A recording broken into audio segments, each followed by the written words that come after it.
जय हिंद प्रिय विद्यार्थियों, मैं रविंद्र कुमार आपके अपने इस हिंदी स्टडी यूट्यूब चैनल पर आप सबका हार्दिक स्वागत करता हूं। प्रिय विद्यार्थियों, आपने पिछले वीडियो में पढ़ा होगा आत्मनः एवं सर्वज्ञः पाठ के शुरुआत के 2 गद्यांशों का हिंदी अनुवाद। आज आप हमारे साथ पढ़ने वाले हैं अगले जो 2 गद्यांश बचे हैं उनका हिंदी अनुवाद। तो आइए हम किसी प्रकार से देर न करते हुए चलते हैं। याज्ञवल्क्य उवाच न वा अरे मैत्रेयी पत्युः कामाय पतिः प्रियो भवति आत्मना तु वै कामाय पतिः प्रियो भवति न वा अरे जायायाः कामाय जाया प्रिया भवति आत्मना तु वै कामाय जाया प्रिया भवति न वा अरे पुत्रस्य वित्तस्य च कामाय पुत्रो वित्तं प्रियं भवति आत्मना तु वै कामाय पुत्रो वित्तं वा प्रियं भवति न वा अरे सर्वस्य कामाय सर्वं प्रियं भवति आत्मनस्तु वै कामाय सर्वं प्रियं भवति तस्मात् आत्मा वा अरे मैत्रेयी द्रष्टव्यः दर्शनार्थं श्रोतव्यः मंतव्यः निदिध्यासितव्यश्च आत्मना खलु दर्शनेन इदं सर्वं विदितं भवति। तो आइए हम इसके हिंदी अनुवाद को यानी हिंदी अर्थ को पढ़ते हैं। याज्ञवल्क्य उवाच, याज्ञवल्क्य ने कहा न वा अरे मैत्रेयी, अरे मैत्रेयी, अरे मैत्रेयी पत्युः कामाय पतिः प्रियो न भवति। पति की कामना के लिए पति प्रिय नहीं होता है। आत्मना तु वै कामाय, वै माने किंतु या बल्कि, आत्मना तु अपनी कामना के लिए पति प्रियो भवति, पति प्रिय होता है। पति की कामना के लिए पति प्रिय नहीं होता है बल्कि अपनी कामना के लिए पति प्रिय होता है। क्यों भाई, उड़ गया ऊपर से, चलो निकल गया, कोई बात नहीं, हम फिर से आपको समझाते हैं, अच्छी तरह समझाएंगे। यहां पर कहा गया है पति की कामना के लिए पति प्रिय नहीं होता बल्कि अपनी कामना के लिए पति प्रिय होता है। यहां पर कहने का आशय यह है कि कोई स्त्री है वो अपने पति को इसलिए नहीं चाहती है कि मैं उसके लिए कितनी लाभकारी हूं, मैं उसके लिए कितना लाभदायक हूं, यह सोचकर अपने पति को नहीं चाहती है बल्कि उसे वो स्त्री इसलिए चाहती है कि वह मेरे लिए कितना लाभदायक है।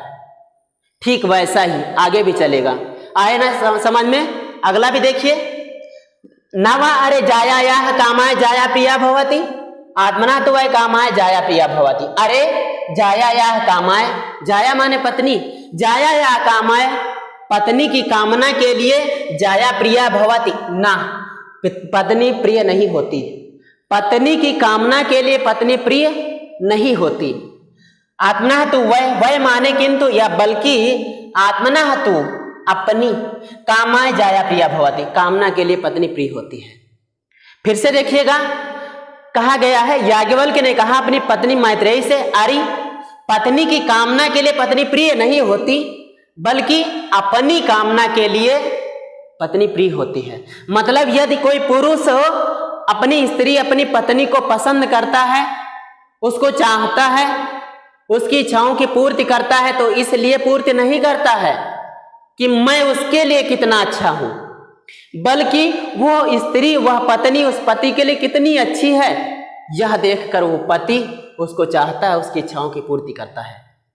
आई ना बात समझ में? समझ में आई हो तो थम्स अप कीजिएगा। आगे देखते हैं, न वा अरे पुत्रस्य वित्तस्य च कामाय पुत्रो वित्तं वा प्रियं भवति। अरे पुत्रस्य वित्तस्य च, पुत्र और धन की, कामाय पुत्रो वित्तं वा प्रियं भवति, कामना के लिए पुत्र अथवा धन नहीं प्रिय होता है। अरे पुत्र और धन की कामना के लिए पुत्र अथवा धन प्रिय नहीं होता। आत्मना तु वै कामाय पुत्रो वित्तं वा प्रियं भवति। आत्मना तु वै, किंतु अपनी कामना के लिए पुत्र अथवा धन प्रिय होता है। यहां भी बात वही लागू हुई।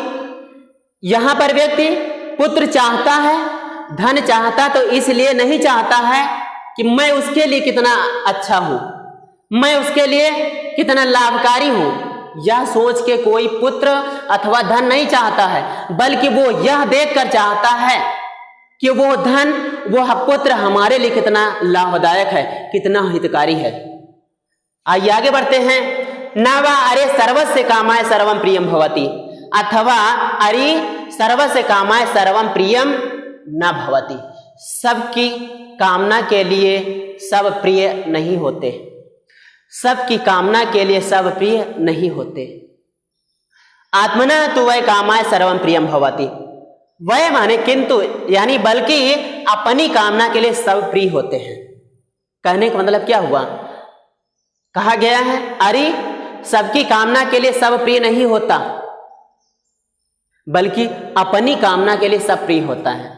यानी इस संसार में जितनी भी वस्तुएं हैं वे सभी हमारे लिए कितनी लाभदायक हैं, हम इसलिए पसंद करते हैं उनको, बल्कि हम इसलिए नहीं पसंद करते कि हम उन सब चीजों के लिए, हम उन सब लोगों के लिए कितने हितकारी हैं।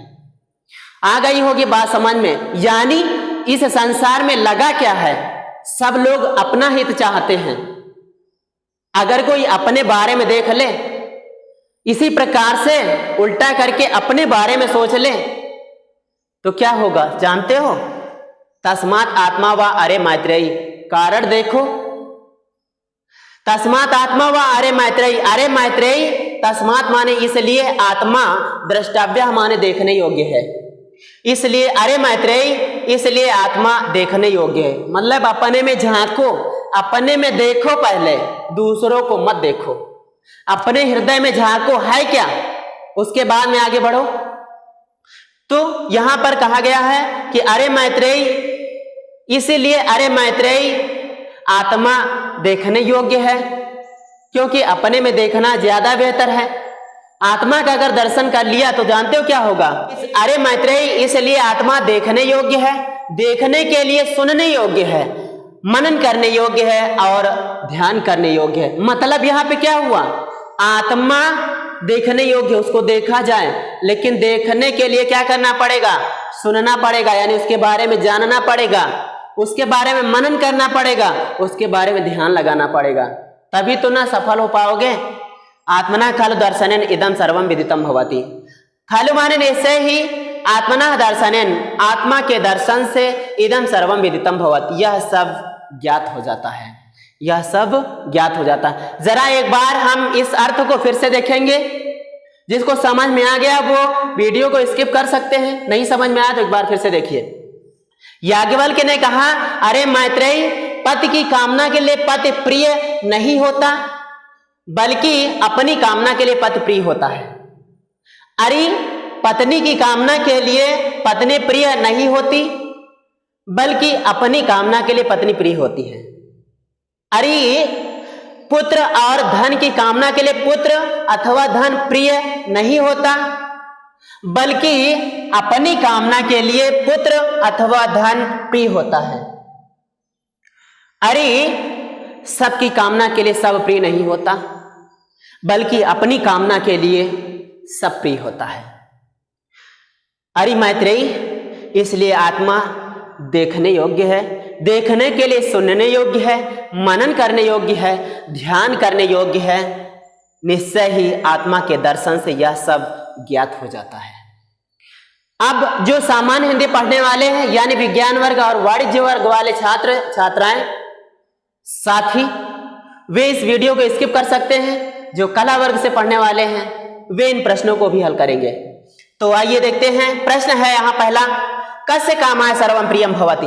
अभी बताया गया, यहां सवाल है, यहां प्रश्न है, किसकी कामना के लिए सब प्रिय होता है? उत्तर आया है अपनी कामना के लिए। तो उत्तर क्या होगा? कस्य के स्थान पर हम उत्तर में लिखेंगे आत्मना। क्या लिखेंगे दोस्तों? आत्मना लिख देंगे। किस जगह पे लिखेंगे? कस्य के स्थान पर, और पूरा वाक्य वैसा ही रहेगा। उत्तर बन गया अपना। दूसरा प्रश्न है, कस्य खलु दर्शनेन इदम सर्वम विदितम भवति। निश्चय ही किसके देखने से यह सब ज्ञात हो जाता है? अभी बताया गया है आत्मा के दर्शन से यह सब कुछ ज्ञात हो जाता है। तो कस्य के ये प्रश्नवाचक शब्द है, इसको हटा देना और इसी जगह पे वो जो मुख्य शब्द उसको जोड़ना है आत्मना। आत्मा के दर्शन से सब कुछ ज्ञात हो जाता है। अगला है का सर्वज्ञ भवति। सर्वज्ञ कौन होता है? पाठ में ही, पाठ का शीर्षक ही है आत्मज्ञानी सर्वज्ञ होता है। तो क्या जवाब देना है भाई? आप चाहे ऐसे कह दो आत्मज्ञ सर्वज्ञ भवति, या आप कह दो आत्मना दर्शनेन नरः सर्वज्ञ भवति। क्या कह देंगे? आत्मना दर्शनेन नरः, यानी आत्मा के दर्शन से मनुष्य सर्वज्ञ हो जाता है। तो आज के अंक में इतना ही साथियों। अगला जो पाठ है उसको हम अगले वीडियो में लेकर आएंगे। आइए चलते हैं। जय हिंद।